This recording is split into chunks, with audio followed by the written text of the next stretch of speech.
Bonsoir les amis, heureuse de vous retrouver pour une nouvelle lecture. Aujourd'hui, je continue la lecture de Cinna de Corneille. Allons-y. Scène 1, acte 4. Auguste, Euphorbe, Polyclète, garde. Auguste. Tout ce que tu me dis, Euphorbe, est incroyable. Euphorbe. Seigneur, le récit même en paraît effroyable. On ne conçoit qu'à peine une telle fureur, et la seule pensée en fait frémir d'horreur. Auguste. Quoi? Mes plus chers amis, quoi, Cinna, quoi, Maxime?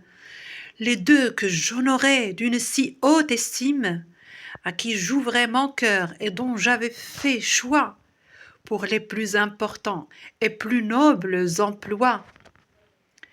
Après qu'entre leurs mains j'ai remis mon empire, pour m'arracher le jour, l'un et l'autre conspirent.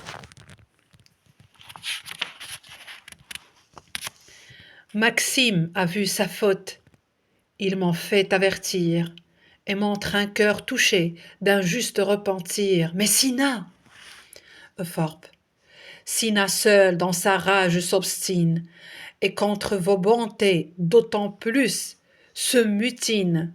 Lui seul combat encore les vertueux efforts que sur les conjurés fait ce juste remords.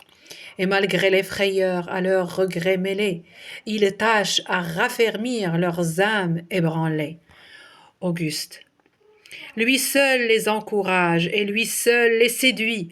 Oh, le plus déloyal que la terre ait produit. Ô trahison conçue au sein d'une furie. Ô trop sensible coup d'une main si chérie. Cinna, tu me trahis. Polyclète, écoutez. Il lui parle à l'oreille. Polyclète. Tous vos ordres, Seigneur, seront exécutés. Auguste. Qu'Éraste en même temps aille dire à Maxime qu'il vienne recevoir le pardon de son crime. Polyclète sort, Euphorbe. Il l'a jugé trop grand pour ne pas s'en punir. À peine du palais il a pu revenir, que les yeux égarés et le regard farouche, le cœur gros de soupirs, les sanglots à la bouche. Il déteste sa vie et ce complot maudit m'en apprend l'ordre entier tel que je vous l'ai dit, et m'ayant commandé que je vous avertisse, il ajoute, dis-lui que je me fais justice, que je n'ignore point ce que j'ai mérité. Puis soudain dans le Tibre il s'est précipité, et l'eau grosse et rapide, et la nuit assez noire, m'ont dérobé la fin de sa tragique histoire. Auguste. Sous ce pressant remords, il a trop succombé, et s'est à mes bontés lui-même dérobé. Il n'est crime envers moi qu'un repentir néfaste, mais puisqu'il a voulu renoncer à ma grâce, allez pourvoir au reste, et faites qu'on ait soin de tenir en lieu sûr ce fidèle témoin. Scène 2, Auguste. Ciel, à qui voulez-vous désormais que je fie les secrets de mon âme et le soin de ma vie?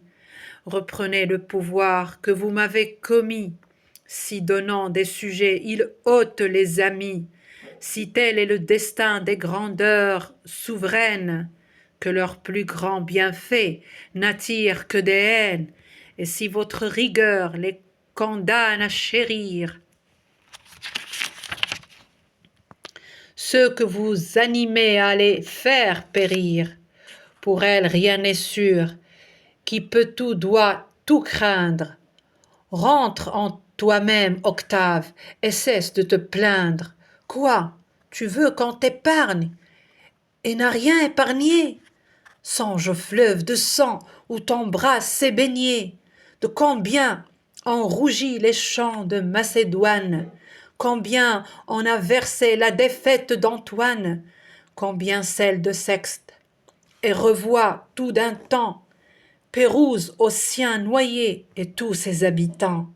Remets dans ton esprit après tant de carnage, de tes proscriptions les sanglantes images, où toi-même détiens devenu le bourreau, au sein de ton tuteur, enfonça le couteau. Et puis, ose accuser le destin d'injustice. Et puis, ose accuser le destin d'injustice, quand tu vois que les tiens s'arment pour ton supplice, et que par ton exemple, à ta perte guidée, ils violent les droits que tu n'as pas gardés. Leur trahison est juste, et le ciel l'autorise. Quitte ta dignité comme tu l'as acquise, rends un sang infidèle à l'infidélité, et souffre des ingrats après l'avoir été. Mais que mon jugement au besoin m'abandonne, quelle fureur, Sina, m'accuse et te pardonne, toi, dont la trahison me force à retenir ce pouvoir souverain dont tu me veux punir. Me traite en criminel et fait seul mon crime. Relève pour l'abattre un trône illégitime. Relève pour l'abattre un trône illégitime. Et d'un zèle effronté, couvrant son attentat, s'oppose pour me perdre au bonheur de l'État. Donc, jusqu'à l'oublier, je pourrais me contraindre. Tu vivrais en repos après m'avoir fait craindre. Non, non, je me trahis moi-même d'y penser. Qui pardonne aisément, invite à l'offenser. Punissant l'assassin, proscrivant les complices. Mais quoi? Toujours du sang, et toujours des supplices. Ma cruauté se lasse et ne peut s'arrêter. Je veux me faire craindre et ne fais qu'irriter. Rome a pour ma ruine une hydre trop fertile. Une tête coupée en fait renaître 1000. Et le sang répandu de 1000 conjurés rend mes jours plus maudits et non plus assurés. Octave, n'attends plus le coup d'un nouveau brute. Meurs et dérobe-lui la gloire de ta chute. Meurs! Tu ferais pour vivre un lâche et vain effort, si tant de gens de cœur font des vœux pour ta mort, et si tout ce que Rome a d'illustre jeunesse pour te faire périr tour à tour s'intéresse. Meurs, puisque c'est un mal que tu ne peux guérir. Meurs enfin, puisqu'il faut ou tout perdre ou mourir.